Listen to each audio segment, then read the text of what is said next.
The worrying type, I see. You don't look well. I don't know where I am. I don't really even know how I got here. I can recount the events before this, but they don't add up. I remember the man, the blood, a city falling apart. We got separated. I don't know where Joseph or Kim are. Connolly's gone. He attacked me. Turned into one of those things. I don't know what they are, but they're not human. They're smart in some ways. They coordinate, use tools, set traps, but a whole crowd of them didn't hear me when I crept up behind one and sunk my knife into its skull. Normally I'd feel bad doing a man like that, but that wasn't a man. They don't seem too bright either. I think I can use these traps they set against them, and they really hate fire. This place, it feels like it's choking me. The air is so thick. I swear I saw blood floating in it. I got maybe 4 rounds left in a couple matches. This axe I picked up has got maybe 1 good swing left. It'll have to be enough, because I'm not dying here. It's very difficult to talk about the evil within without discussing its lineage. I'm sure it's not impossible, but I am a hack, so let's talk about Shinji Mikami.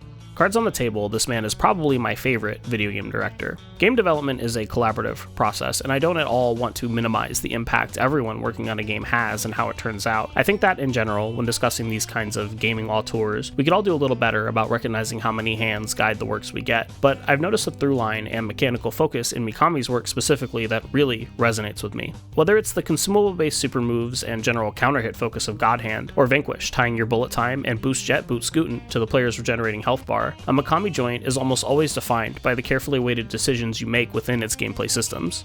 This is illustrated pretty perfectly in Mikami's directorial debut, 1996's Resident Evil. That game saw the player slowly exploring and backtracking through a hostile location with limited inventory space and very dangerous enemies to contend with. Collecting keys or items for puzzle solutions and progression required the very same inventory space used by healing items, weapons, and their dwindling ammo supply. Every safe room trip and restock begging questions of the player. Do you bring a healing item to allow for a mistake? Maybe travel a little lighter, with more room to grab any new supplies you do find, but with less firepower on hand? Do you spend ammo on those zombies to clear a high traffic route and risk running dry if something even worse shows up later? Even saving your game required a consumable item and was therefore a decision with weight to consider. This mechanical focus on deliberately undercutting the player's power fantasy would come to define an entire genre. While not the first game of its type, the success of Resident Evil would codify survival horror within the broader gaming landscape. Resident Evil would of course go on to become a successful franchise, but you knew that already. After that first RE, Mikami directed Dino Crisis and a phenomenal 2002 remake of the original Resident Evil that, for many, myself included, remains an all-time survival horror classic. Shinji Mikami's contributions to horror gaming are foundational and really cannot be overstated. Then, in 2005, he stepped back into the director's chair and changed video games forever. Oh, la campana. Es hora de rezar. Tenemos que irnos.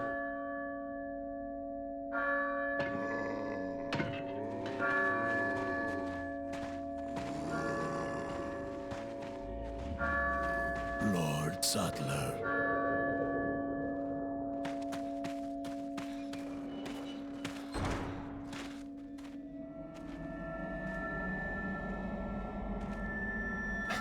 Where's everyone going? Bingo? Yeah, I could write a lot here about Resident Evil 4 and how we're still feeling the reverberations of its success even 2 decades on from its release, but to narrow our focus a bit, RE4's shift to satisfying action gameplay felt like a breath of fresh air to gamers who had grown weary of the gameplay rhythms of classic survival horror. Rather than backtracking and managing resources through an ever-expanding singular puzzle box location, RE4 is a linear shoot-and-melee hybrid action game. The focus on consequence-heavy decision-making is still here in RE4, but has taken up resonance almost exclusively within its combat loop. Movement, economy, and threat assessment are the name of the game here. Enemies descend on the player in hordes, many wielding weapons or other equipment which change how they attack or where they are vulnerable. Well-placed gunshots or knife swipes set up opportunities for powerful melee attacks, but the enemies hit hard, and the player character's inability to move while attacking means that dealing damage or repositioning are equal and opposite decisions made in the heat of the moment that trade one for the other. A weapon upgrade system is also introduced, allowing players to carve out an individual playstyle based on which pieces of RE4's arms collection they choose to focus on and have the most fun with. These upgrade decisions are again trade-offs, and that is core to what makes Resident Evil 4's combat sandbox so engaging throughout its runtime. There's a tug of war here. As the player amasses firepower, the enemies become more ferocious and kind, and while that is just basic video game level progression and escalation, it's the smaller considerations that keep RE4 from strictly becoming a power fantasy. The addition of another character to protect, the aforementioned dilemma of moving versus shooting, the fact that reloading now commits the player to an animation and can no longer be done in a menu the same way healing can, even though that was a feature of previous entries in this series. Many games with upgrade systems allow you to access them from a pause menu, making mid-fight upgrades possible, but not RE4. Any currency looted in combat is effectively useless for that encounter compared to ammo or a heal. The player must wait to make use of it. Limitations like these are what keep the player feeling like they're on the back foot despite a growing arsenal. Limitations like these are what kept RE4 feeling like Resident Evil to so many, despite it now being a game where you roundhouse kick and German suplex dudes' heads clean off their bodies. Resident Evil 4's action focus would have a massive impact not just on its own series, but survival horror as a genre. Mikami, for his part, would focus on action for his following directorial efforts, and as stated previously, that mechanical through-line of interactive enemy design, interesting trade-offs, and resource management carried across to those titles as well, despite being as far from the horror genre as you can get. Speaking of, by 2014, horror games with a more mechanical focus had all but fallen by the wayside as first-person run-and-hide games rose to prominence, while genre mainstays either fell off or skewed more action in the wake of RE4. It was in this environment that Mikami would come full circle, promising a return to the survival horror sensibilities that made him famous, giving us a game that feels like a culmination of the man's work, a celebration of survival horror, and one of my personal favorites. Let's talk about The Evil Within.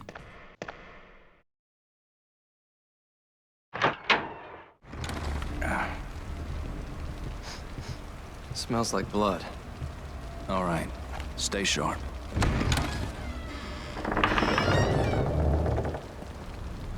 We're gonna check it out. Don't let anyone else through this door. I can be an extra set of eyes. We don't know what's happening here.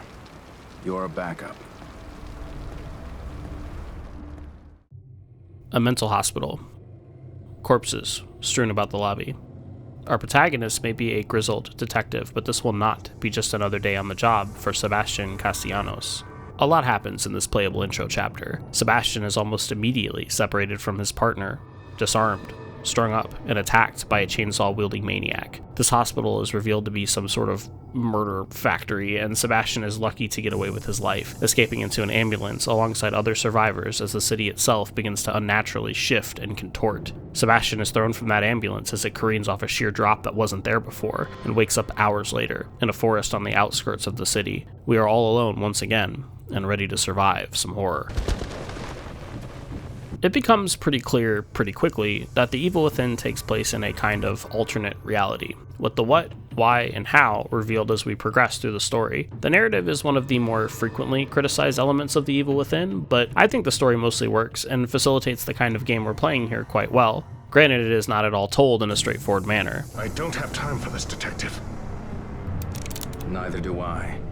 A lot of the backstory is collected in the form of audio logs, files, and journal entries to read. Sebastian in particular isn't fleshed out very much outside of his journal entries because the story is largely not about him, and I have seen this lack of in-game characterization be a sore spot for some reviewers. I don't personally find this a big issue, but I wouldn't expect a super charismatic lead for this one, even if he does have his moments.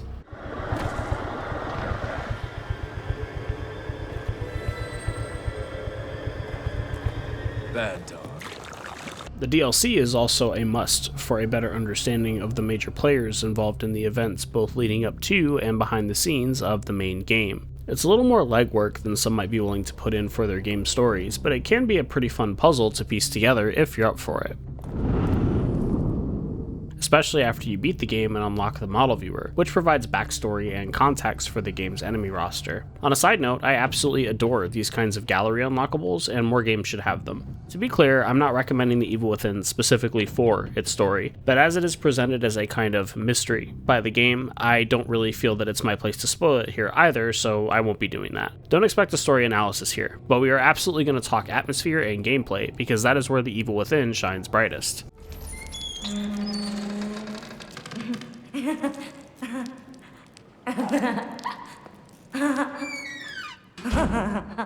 The very basics of The Evil Within are the same kind of third-person, over-the-shoulder gameplay that has more or less become the default game in the last decade or so, especially for survival horror games. Y'all know what it is. Referencing an Xbox controller, we'll aim on the left trigger and shoot on the right. We got sprint on the left bumper and a little sneaky sneak on the right one. I'm not going to continue on with these controller mappings because even if you've never played this one, if you've touched any game in the last 5 years, there's a good chance it played more or less just like this. I'd even put money on the average gamer guessing the reload button on instinct alone. The controller layout by itself, however, does not make a game generic. It is ultimately the mechanics built on top that flavor the experience, and The Evil Within is positively soaked in mechanical flavor.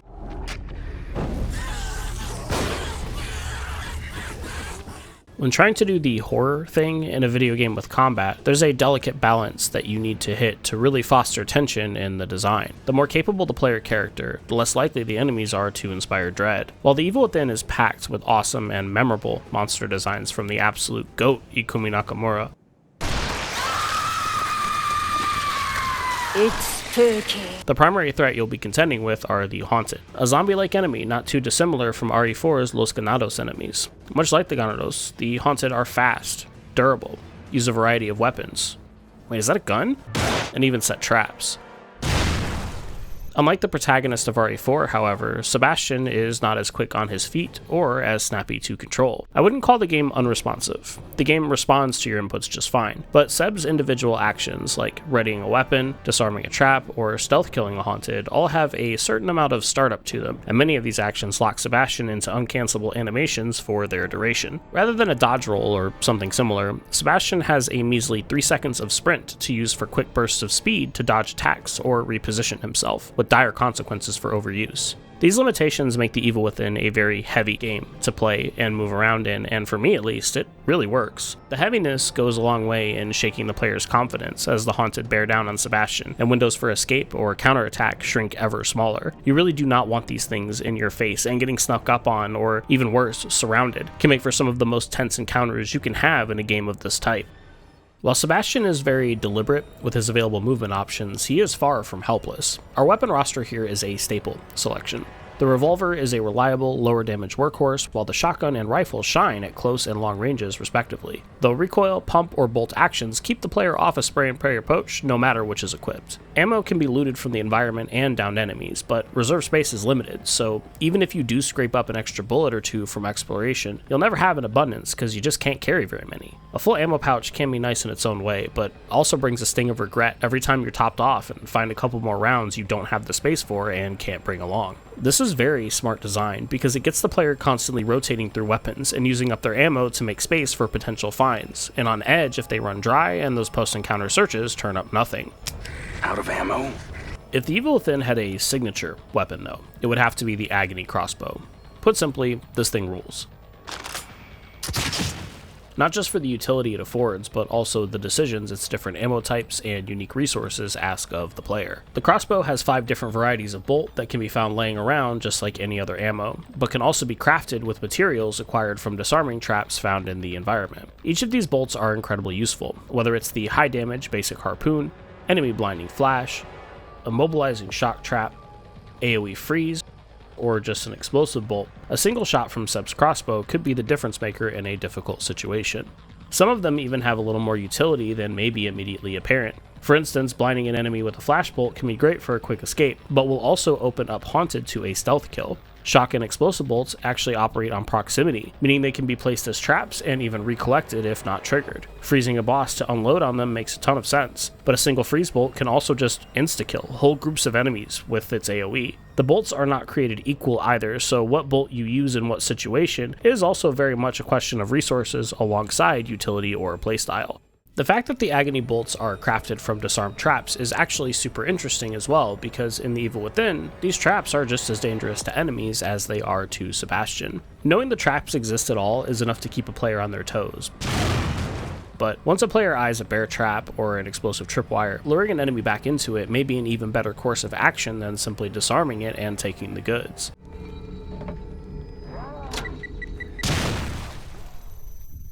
The player then must compare the effect of the trap itself with how many parts they'd get for disarming it and how many of those parts they'd need for a crossbow bolt. A great example of this is the proximity bomb. With good timing, you can disarm this thing and get 2 trap parts. That's enough by itself to make a harpoon or a flashbolt.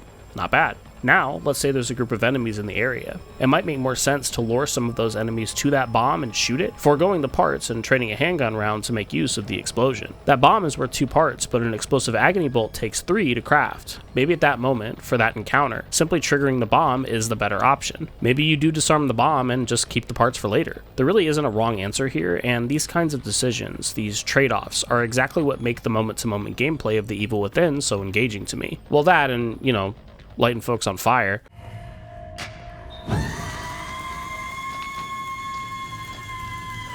So this kind of alternate reality Sebastian has found himself in has a little bit of a quirk to it. The denizens are awfully flammable. There is actually a story reason for this, which is pretty cool, but for our purposes, all you need to know is that a single, humble match can be clutch in The Evil Within. Matches can be found just like ammo or health items, and much like those other supplies, have their own space in Sebastian's inventory. A match can be used on a downed enemy with the press of a button, and is tutorialized as a kind of double tap, a way to keep an enemy down for good, or get the jump on a haunted trying to play possum. These are fine uses for them, but it's important to note that downed enemy does not strictly mean incapacitated. You literally just need them on the ground long enough for the prompt to come up, and that's enough to toss a match on them for an instant kill. It doesn't even just kill the one you light either. Again, the haunted are highly flammable, so if anyone is near that downed enemy when you drop the match, the fire spreads and it becomes a whole community barbecue. Mechanically, the matches are one of my favorite things about The Evil Within. Fire seems to work.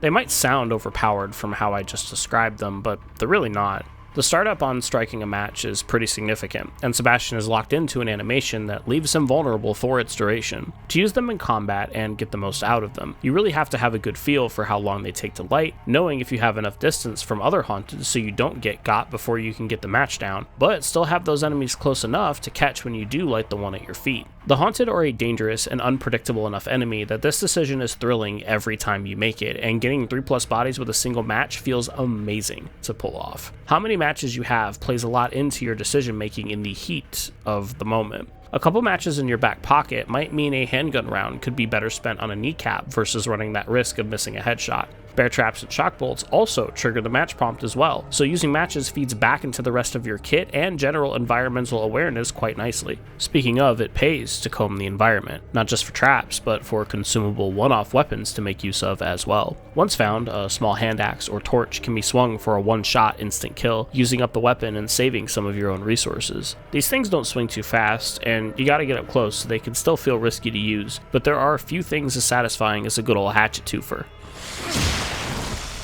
The beer bottle also helps with stealth, providing an audible distraction when thrown, but you can also just throw it right at him. Lining up a bottle headshot is even rewarded with a valuable stealth kill opportunity. You'll notice that all the different ways you can be clever in combat always have some sort of trade-off baked into them though. Random crit headshots aside, you don't just get to shoot guys in the right spots and kill them instantly. You need a match or a flashbolt, maybe a weapon you picked up off the ground or a trap you lured the enemy to. Even as these opportunities are recognized and acted on, positioning is king, and the enemies are always just a little too dangerous to take lightly. This push and pull of the player's kit, resource management, and enemy behavior makes The Evil Within an incredibly satisfying game to get good at, with overconfident or panicking players always 1 or 2 wrong moves from complete disaster. Decisions made outside of combat are just as important thanks to The Evil Within's upgrade system. There's a currency in the mix to be picked up alongside all the other supplies we've talked about, and because this game is awesome, it's not pennies or pesos or whatever, it's green gel, which is literally bubbling green slime that you inject directly into your brain.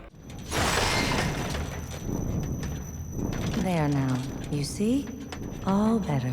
Just gonna scoop this right up off the floor here. Oh yeah. There's a safe room accessed through mirrors found throughout the game, and in that safe room is a horrible looking chair. Through horrible chair green gel injection, we can apply upgrades to give Sebastian more of a fighting chance out there. These include weapon tune-ups like damage, capacity, and fire rate, but these upgrades also extend to Sebastian himself. Everything from pocket space for individual ammo types and other supplies like matches or healing items, to maximizing sprint time, melee damage, or a bigger health bar. There's not enough currency to snag most upgrades on a first go, so the player will need to make trade-offs here, based not only on preference and playstyle, but also their supply situation and what they can afford. In that way, the upgrade system works alongside the supply economy to make for some very interesting decisions. Take the shotgun, for instance. One player may see it as their big problem solver. opting to upgrade damage on the weapon to get the most out of each shell fired, while another might instead focus on fire rate, recognizing the utility of knocking crowds off their feet quickly in conjunction with match use. That same player may want to upgrade how many matches they can carry as well, because 5 ain't a lot. Someone who prefers to keep their distance may invest in the already powerful rifle's reserve ammo stock and capacity alongside the sprint meter to ensure they can quickly create that space and line up those shots. The crossbow itself and each individual bolt can also be upgraded in their own ways, and with everything added together, it's easy to play favorites. I'm partial to a longer stun time on the flash bolts, and I love the crit rates for the handgun. In general, I quite like how the player can use the upgrade system to mold Sebastian into the kind of character they want to use and resolve any pain points they may have with his default kit. The sprint upgrades are a great example of this, actually. I've seen this one specifically clocked as artificial difficulty. Like, Sebastian is a detective and is decently in shape, why can he only sprint for 3 seconds? But I think it's important to note that we don't really know how it feels to exist in this space or what this air even feels like to breathe. I interpret the upgrade system as Seb kind of learning to exist in this reality better, and this kind of upgrade is right in line with that. The default sprint time makes a lot more sense if you view it less as a traversal tool and more as a quick burst of speed for dodging or repositioning that needs to be managed, which is right in line with the rest of the Evil Within's combat design. If you really want that extra sprint time, that upgrade is available, but if you find other upgrades more appealing, go for them instead. Nothing here is mandatory, and default anything is workable. Don't let anyone convince you otherwise. I find the upgrade system in the Evil Within to be quite balanced overall, and I think it works well in facilitating that kind of scrappy, improvisational gameplay survival horror is known for. Consider what upgrades to, say, your healing item potency can get you thinking about. A player could limp through an encounter at low health, dancing on the razor's edge with 1 syringe to their name and desperate not to use it because they know that if they can just get back to the chair, they can upgrade first and make that heal count for more before finally breaking the glass on it. If the player invests heavily into one weapon, the ammo for that weapon becomes more valuable to them, and this can create tension if that ammo runs dry and they have to fall back on weapons they've been neglecting. A return to the safe room and supply check might necessitate foregoing personal preference and upgrading a lesser used weapon to make do with what ammo you've got on hand. No matter the upgrade, it's always a trade-off in some way, and as a result, an interesting decision. Between the cost of upgrades and the limitations inherent to Sebastian's movement and use of supplies, the upgrade system flavors the survival horror gameplay without ever overpowering it. Sebastian is made more capable over the course of the game, but outside of a few set-piece moments, never really reaches full-on action hero status either. That's a fine line to walk, and the Evil Within deserves a ton of credit for threading this needle so beautifully throughout the majority of its runtime. Exploration is also well rewarded in The Evil Within. It's a linear adventure, but there's tons of little hidden nooks and crannies throughout the game, and the resource economy makes every extra bit of ammo or green gel you come across exciting and sometimes a genuine relief. While exploring, you'll also want to keep an eye out for these breakable goddess statues. Each one contains a key, and they can be used to open up lockers back in the safe room for some randomized loot. A really cool thing about the safe room lockers is the supplies don't ever despawn or anything when you leave and come back. If you open up a stack of ammo or a couple healing items but don't have the space for them or don't need them yet, you can leave them in the locker till you do. You can't use the locker to store what you're already carrying, but once opened, the contents of the locker stay there till you grab them all. I love this kind of one-way item box implementation because it's one more thing to consider when taking inventory of your supplies, and what you open can have a pretty big impact on your choices. Some extra green gel might mean a couple surprise upgrades, or give that push to start saving up for a bigger one. Some ammo waiting in a locker may get a player using and choosing to upgrade a specific weapon they wouldn't have otherwise, and a stash of crossbow bolts or a couple extra heals could just be the difference maker in a boss fight. The keys are pretty well hidden, but if you pay attention, you'll find at least a few without any sort of guide, and the extra supplies and flexibility of the locker storage is an awesome reward for staying engaged in the scrounging up supplies bit of the survival horror equation.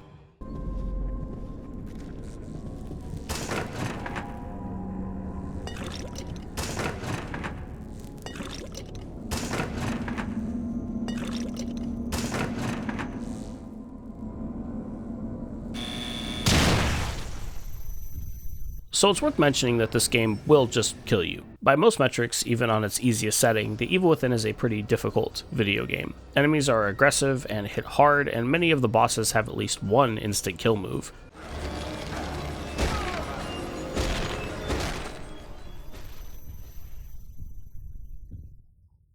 Actually, so do some of the non-boss enemies and also some of the traps. Yeah, you just die sometimes. I actually really like this about the game. I tend to like my games hard anyway, but for horror games specifically, I think adversity is kind of core to the experience. If an enemy is meant to be intimidating or a monster meant to be scary, there probably should be some pretty serious consequences if you don't successfully fend them off. I've seen the game called janky in other reviews, and yeah, sometimes.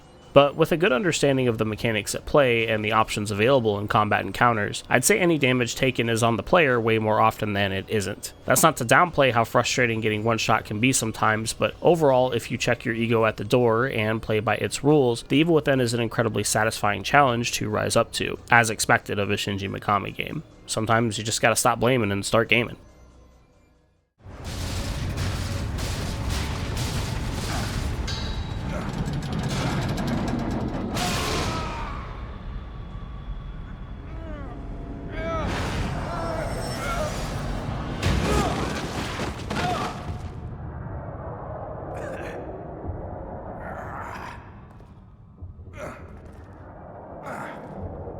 Aesthetically, there's a lot to like here as well.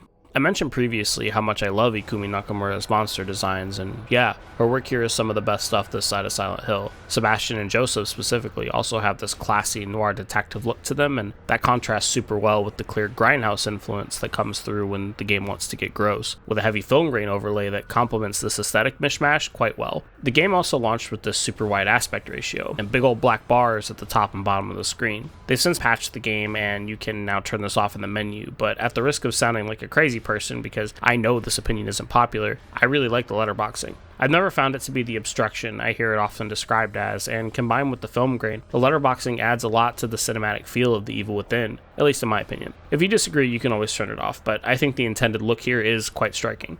As a longtime fan of horror and a big fan of survival horror games in particular, The Evil Within feels in many ways like it was made just for me, and is very proud to show off a love for the genre Shinji Mikami helped create. I love the little nods and references not just to Mikami's older works, but to other standard bearers of the genre as well.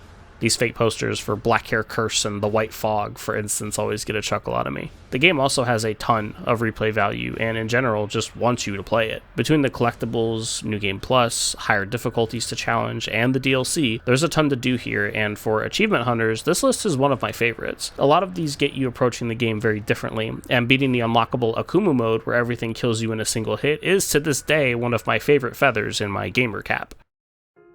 Although the genre is in a much better spot now, The Evil Within didn't save survival horror when it came out in 2014. I don't really think it's fair to ask that of any individual work in any genre, but it serves as an excellent capstone to Mikami's contributions to the broader gaming landscape. I spent a lot of this video talking about what this game does mechanically, because survival horror is so much more than blood-splattered environments or a guy chasing you with a chainsaw. What makes these games compelling is the way the gameplay systems put you there, in the moment. In survival horror, game mechanics often are the atmosphere. A strong mechanical focus is usually why the best games of this genre endure long after every narrative thread has been plucked and the jump scares become routine. And down to the blood-rusted rivets, that is The Evil Within. That's why this video begins the way that it does. It was easy to write that kind of monologue because that's the headspace this game puts you in. When I think of The Evil Within, I don't think of some grand conspiracy narrative or larger-than-life characters. I think of how far I can stretch 3 handgun rounds and a handful of matches.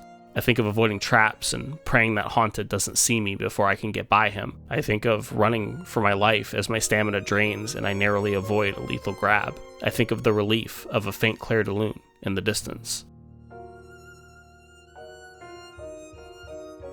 And that's what I want from my survival horror games. I want to feel like I'm there. I want to read some files and solve a mystery. I want to be on the back foot in impossible situations and face intimidating enemies. I want to make weighty decisions with lasting consequences, and I want my successes and failures to matter, and when I make a mistake, it better kill me. I want finding a couple of bullets to feel exciting and a health item to feel like Christmas. I want to survive some horror. And if you heard what I said just now and went, hell yeah, congratulations, you just might be a sicko like me. And from one survival horror loving sicko to another, I think you should play The Evil Within.